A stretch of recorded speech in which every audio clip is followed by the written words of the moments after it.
Who knows how the beast became the beast? I read. Okay, so tell me. I did the movie where there was this old lady and the beast was actually human, and she tried to give him a rose, and he didn't accept it. Then she turned into a beautiful So princess why did she try to give him a rose?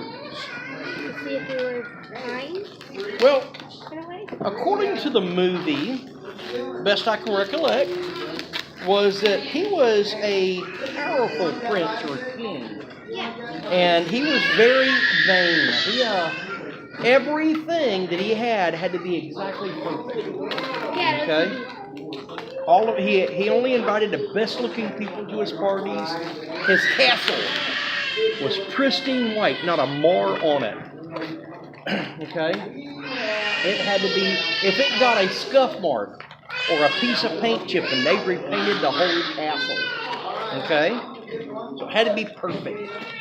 Well, according to the movie, an old lady came in, it was raining. And she had a rose, and she wanted to give the rose as payment for room for the night.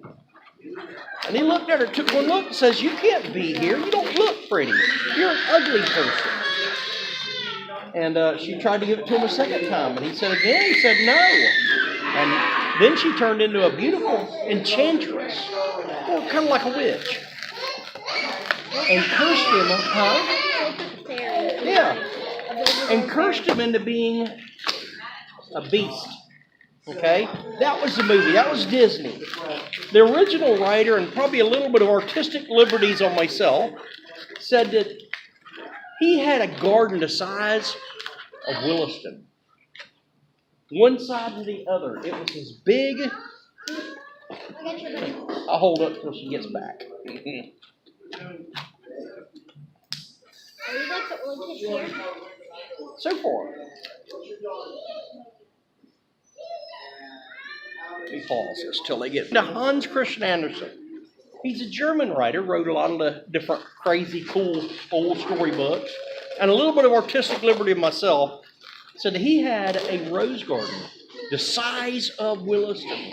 One city limit sign to the other. Miles and miles and miles of rose bushes. Now, most rose bushes are kind of fluffy and just kind of take their own spot.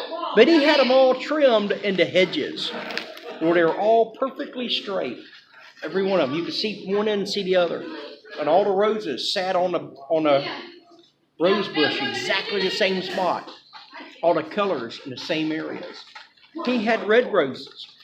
He had orange roses. He had pink roses. He even had an occasional blue rose. But his favorite rose was a purple rose. Because it was a color of royalty. And that's what he wanted. He wanted something that's just like himself, royal. So imagine, to his surprise, when he was walking along, and here in the parking lot stands an old lady with one of his purple roses. He was not happy. He started running and screaming at her, "You can't get my rose! That's my rose!" And as he got from me to you away, it was almost like she held up the rose like this. And as she did, it felt like a force stopped him, just like that. And he couldn't move. He couldn't turn around. He couldn't run. He wouldn't run anyway. He was mad. And he couldn't say anything. And she held the rose up.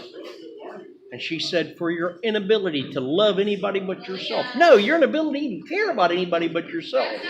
All the beauty in the entire kingdom resides in this rose. And she waved her hand from left to right. And as she waved it across, all the beautiful rose bushes became briars and brambles and thorns 10 foot high. Thorns that long looked like it might have had poison in it. And as she kept waving, the castle that was so beautiful and white and pristine became dark and foreboding. A place the knights wouldn't even go into, even in the daytime. Hey, it's a bad pun. I keep it in there on purpose. Now, but as she did that, he noticed long hair started coming up out of his arms. And it looked like his fingers were getting longer, like it maybe like it even had an extra joint in his finger. And dark black nails started coming out. It looked like he'd been digging in dark black mud. And his face started getting really, really hairy. And his nose started getting long in his mouth. And it looked like he had a dog snout and fangs and dripping drool. And his head, he felt of his head and all the dark hair coming in. And horns coming up. And she looked at him And she said, you are now as ugly on the outside as you once were on the inside. She said, you'll stay that way till you find somebody who loves you, not for what you own, because truly, you own nothing. Not for what you look like because you're hideous, but because of what's inside. Thank you. But I give you a dire warning that at the turning of a season, a petal will fall, and another. And as that last petal falls, you'll be a beast forever, unless you find that person who loves you. Who loves you not for what you look like, not for what you own, but for what's in here. Now, she could very well have just laid that rose on a counter or a table somewhere. He'd had a lot of enemies, a lot of people he'd made mad over the years. Any one of them could have come along, smashed a rose, hey, he'd have been a beast forever. Got her. She didn't do that. What did she do? She held it up to him. Well, she made an enchanted glass jar. Okay, so Rose. that's right. The Hold petals on. kept falling, and by the time it fell. Well, yeah, but she had to put it inside of a glass jar to keep it safe first. So I happen to have an enchanted glass jar right here. Let's see if we can actually.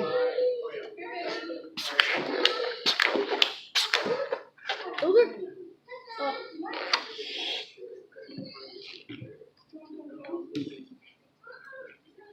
Let's see what we can do here. You ready? Just like this. Now, this is pretty good for a balloon magic. Going inside like this, you can tell it's really not inside. It's on a sheet from the outside in. But it looks pretty cool for balloon stuff. But what we've got to do, because I'm also a magician, not just a balloon magician, also do a little bit of real magic. So we've got to make this actually go inside of the glass jar. That takes a little bit of noise. So I like to let everyone know. Ladies and gentlemen, I'm fixing to make some noise. Anybody that has a concealed carry permit, do not shoot the balloon man. Here we go to count of 3. 1, 2, 3.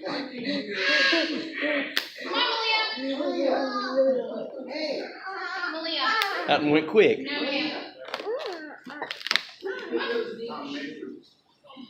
Whoa! Whoa! Whoa! Whoa!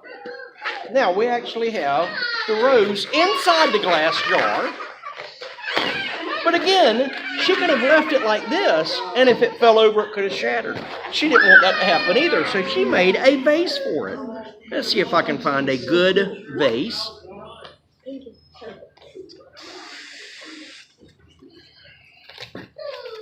Before you're gonna. I'm sorry. Yeah, I know. Daniel, I just took that from Sophie. Okay. I don't want to eat an eyeball. All right, so How do you do all this stuff? I have been doing this a long There's time. motorcycles right there. Mommy, do you want that? Look what he did!